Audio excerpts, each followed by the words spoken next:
એક પિતા શું કહે છે પોતાના પુત્રને કે તારા જન્મ સમયે હું પણ તારા જેટલી જ ઉંમરનો હતો. હવે આ વિધાનનો મતલબ જેને સમજે ને એ ભેગું કરીએ કે બાકી ન કરીએ. કે હું તમને એમ કહું, મતલબ એક પિતા એના પુત્રને શું કહે કે જઈએ તારો જન્મ થયો ને એ જ દિવસે તું અત્યારે જેટલા વર્ષનો છે ને એટલા જ વર્ષનો અત્યારે હું છું. માની લો કે આ એ નામનો વ્યક્તિ છે ને બી નામનો વ્યક્તિ છે. હવે એ નામનો વ્યક્તિ અત્યારે 20 વર્ષનો છે અત્યારે, સોરી આ બી નામનો વ્યક્તિ છે.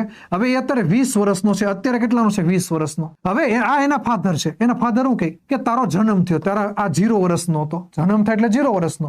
તો ત્યારે તારી હાલની ઉંમર છે ને એ મારી હતી, એટલા 20 વર્ષના એના ફાધર હતા. તો આ બેયનો ગેપ કેટલાનો છે? 20 વર્ષનો. એ આજીવન રહી. તો અહીંયા પણ ગેપ 20 વર્ષનો થવો જોઈએ, તો અહીંયા 40 આવે. તો ઓલવેઝ ફાધર કરતા સન કરતા ફાધર ડબલ વર્ષના હોય.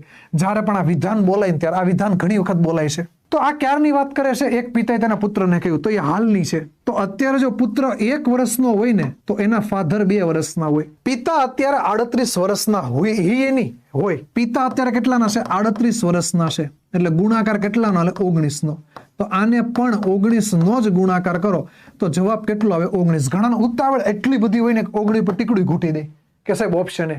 પણ હવે તમે જરીક વાંચ્યું હોત કે ભાઈ 5 વર્ષ પહેલા પુત્રની ઉંમર કેટલી હતી? આજે 19 નો છે તો 5 વર્ષ પહેલા 14 નો થાય. તો રાઈટ આન્સર 14 આવે. ઘણા આમાં 19 કરવે ને ભૂલ પાડે. સિમ્પલ ક્વેશ્ચન હતો, ખાલી સમજવાની જરૂર હતી.